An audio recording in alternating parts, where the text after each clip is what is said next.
Sajek army guest হাউসের একটু সামনেই এইটি হচ্ছে আলো রিসোর্ট এবং এর পাশে হচ্ছে সাজেক জুনিয়র হাই স্কুল। ঠিক তার একটু সামনেই এখানে প্রতিদিন সকালবেলা পাহাড়ি যাবতীয় সকল শাকসবজি এবং বিভিন্ন ফলফলাদি নিয়ে বিনি চাল নিয়ে এখানকার লোকাল যারা আছেন ওরা এখানে এগুলো বিক্রি করতে নিয়ে আসেন এই বাজারে।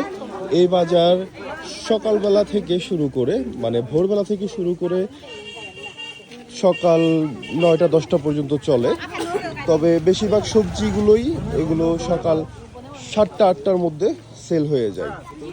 আপনারা এখানে বিভিন্ন রকম পাহাড়ি যে আদা, ধান্যা মরিচ এবং হচ্ছে কচু এবং বিভিন্ন যে ফল বা সবজিগুলো থাকে যেমন হচ্ছে বিনি চাল, এই যাবতীয় সব কিছুই পেয়ে যাবেন এই জায়গাতে, এই বাজারেই।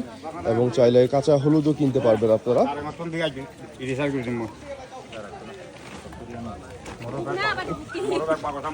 এটা হচ্ছে হলুদের ফুল এবং কলা এবং বিভিন্ন সিল, এগুলো আপনারা এই জায়গায় পেয়ে যাবেন।